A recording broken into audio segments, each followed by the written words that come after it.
الحمد لله كفى وسلام على عباده الذين اصطفى أما بعد فأعوذ بالله من الشيطان الرجيم بسم الله الرحمن الرحيم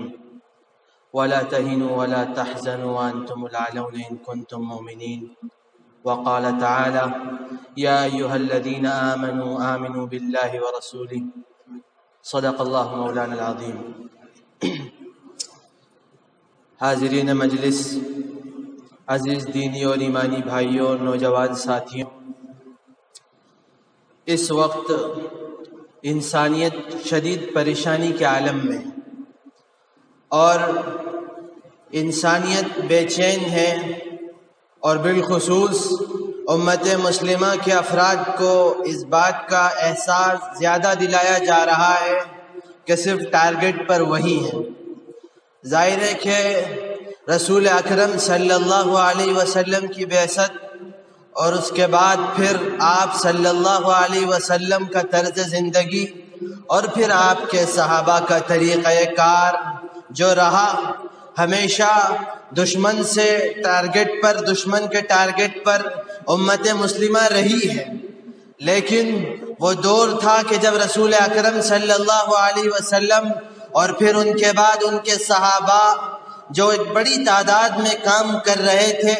انہوں نے اسلام کو پوری طرح سے قبول کیا اور شریعت پر 100% عمل کرتے ہوئے لوگوں کے درمیان اسلام کے پیغام کو پہنچایا، اور تفہیم شریعت کا کام ملکوں اور شہروں میں کیا۔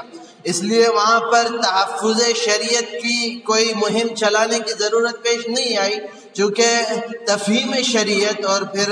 قرآن کا پیغام اور اسلام کا پیغام اور رسول اکرم صلی اللہ علیہ وسلم کی تعلیمات کی نشر و اشاعت کا کام بڑی خوش اسلوبی سے اور بڑی تیزی سے چل رہا تھا۔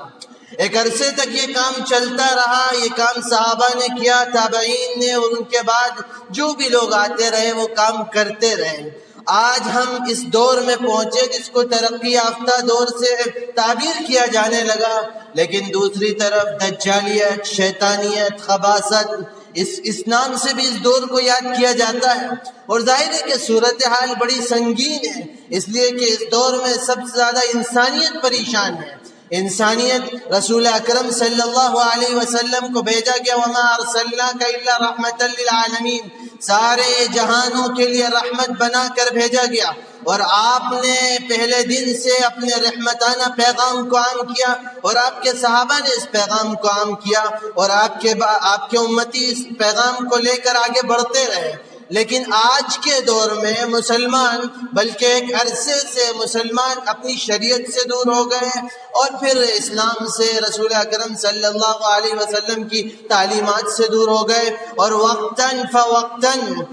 خداوند قدوس کی طرف سے مسلمانوں کو جھنجھوڑا گیا، انہیں بار بار یاد دلایا گیا۔ قرآن پاک نے کہا ہے ظہر الفساد فی البر والبحر بما کسبت ایدی الناس لیذیقہم بعض الذی عملوا لعلہم یرجعون۔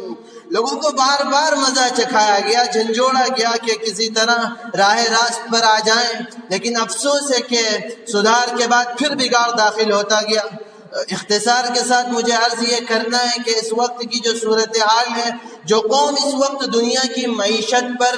حکومتوں پر، ممالک پر اور پوری انسانیت کے ذہنوں پر حکمرانی کر رہی ہے، وہ قوم ہے جس کو ایک عرصے تک دھتکارا گیا، انبیاء کی زبان میں ملعون ٹھہرایا گیا، اور ان کو ساری دنیا سے نکالا گیا۔ ظاہر ہے میری مراد یہودیت سے ہے، اور دوسری طرف عیسائیت سے ہے۔ بعد کے دور تک صلاح الدین ایوبی رحمۃ اللہ علیہ کی جنگیں ان سے ہوتی رہیں، بہت ساری جنگیں ہوئیں، لیکن آج کے دور میں اگر صحیح ڈھنگ سے کوئی کام کر رہے ہیں تو وہ عیسائی مشنریز کے لوگ ہیں، جو عوام کے درمیان اپنے دین کی نشر و اشاعت کا کام بڑی خوش اسلوبی سے کر رہے ہیں۔ انٹرنیٹ پر اگر آپ مطالعہ کریں گے عیسائی مشنریز کا تو آپ کو معلوم ہوگا کہ کتنے ممالک ہیں جہاں پر وہ کام کر رہے ہیں، اور اب انہوں نے سیریا میں بھی کام کرنا شروع کیا ہے، اور غریب لوگ یا جو پریشان حال ہیں ان کے درمیان وہ جا کر کام کر رہے ہیں بہت بڑے پیمانے پر۔ تو میرے بزرگوں، میرے عزیزوں، خاص طور سے نوجوانوں،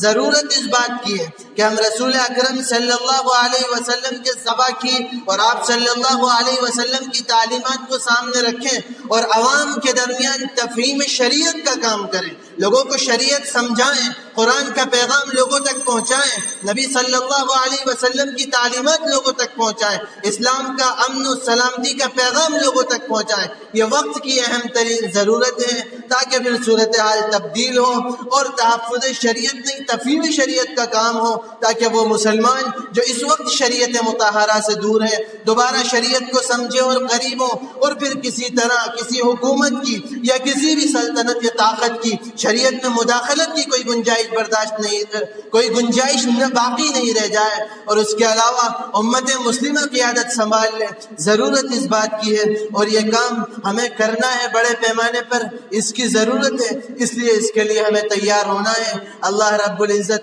ہمیں صحیح عمل کرنے کی توفیق عطا فرمائے۔ وآخر دعوانا الحمدللہ رب العالمین۔